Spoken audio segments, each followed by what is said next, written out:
welcome to Pharma Television User View here at the 4th Midkine Symposium in Budapest in April 2016. On this show, I have Professor Guillermo Velasco.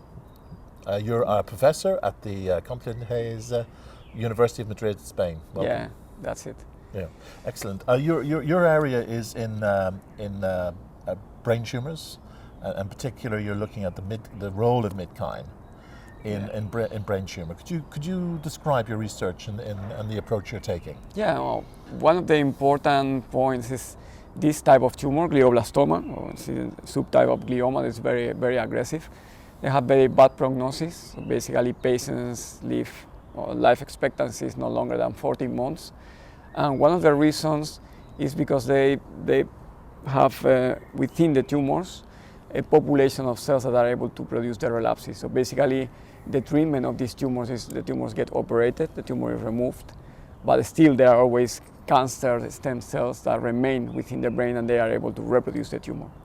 So what we are investigating is the role that Midkine signaling may have on the maintenance of these cells.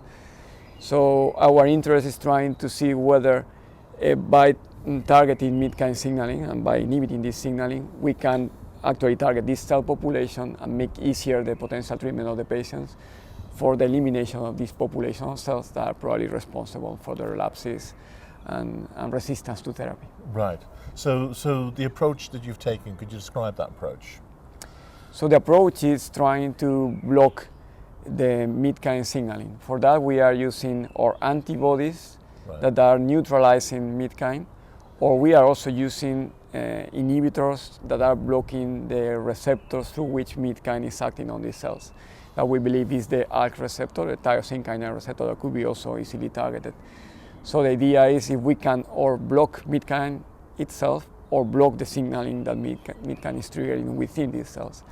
And then we are checking different effects on the ability of the cells to self-renew, and the ability of the cells to generate tumors, or the efficacy of treatments in animal models that are based on or targeting Midkine or targeting the receptors through which Midkine is acting on these tumors. Right. So do we really understand the mechanism by which Midkine actually has this effect?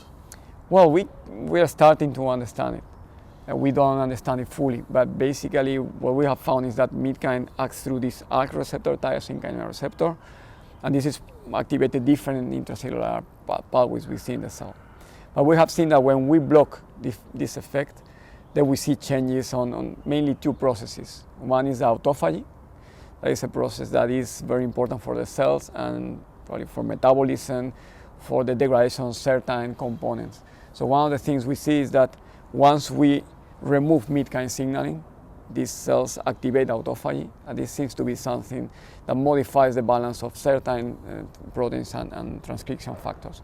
One of the transcription factors that we see that is modified are the SOX family of transcription factors that are very important actually for the maintenance of the stem-like properties, also in cells that are not tumoral, but also in these cancer-initiating cells. So we don't understand fully the process, but we have an idea that these processes are involved and are important for these cells. Yeah, I suppose there's several elements to this. Of course, using an antibody may be difficult for a brain in the brain.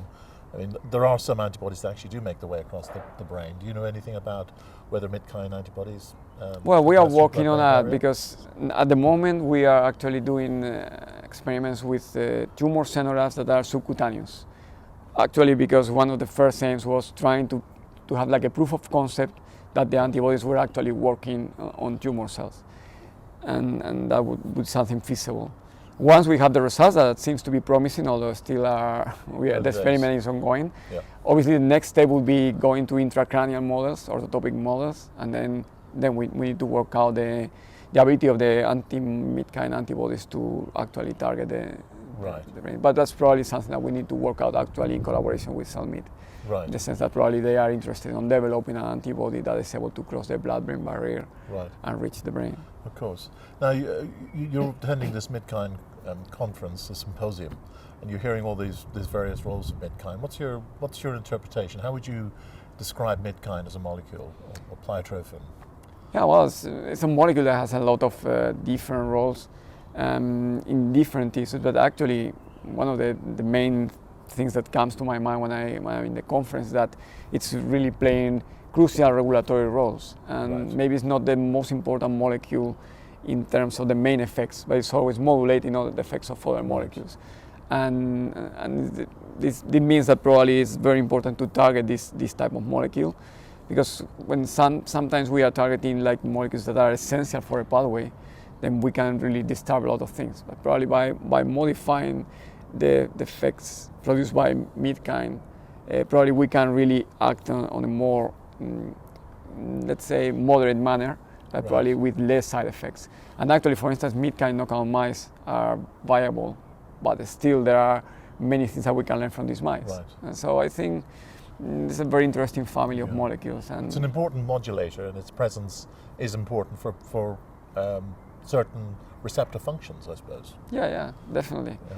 And that's very important. And in cancer context, definitely seems to be very important, both as a marker, probably of bad prognosis or resistance to therapies, and also as a potential molecule that could be targeted to enhance the anti-cancer activity of other anti-cancer agents. So I think there is a lot of promise, at least in the cancer area.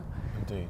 Can I just finally, just in terms of your own research, where is that going to go now? What's your next set of important pieces that you want to well, in the context of Midkine research, definitely we want to go to these orthotopic models on one hand, so we can make sure that we can really have therapeutic opportunities in real patients. But the other thing is also testing whether Midkine levels could be modified in patients from clinical studies. So at the moment in our lab we are associated to different clinical studies. Some of them are based on targeting actually ALK signaling in gliomas by using crizotinib, that is an inhibitor of ALK, in combination with temozolomide. We are also involved in clinical studies associated with the use of cannabinoids in combination with temozolomide in brain cancer patients. So the idea is see whether there is a correlation between a better or worse response to the treatment with these agents and the levels of Midkine. So I think we could get some interesting information regarding the role of Midkine as also, not only as a molecule that could be targeted, but also as a molecule that could be a marker of better or worse prognosis in this cancer type. Excellent. Well, Professor Velasco, thank you very much indeed for coming on the show. And you are very welcome.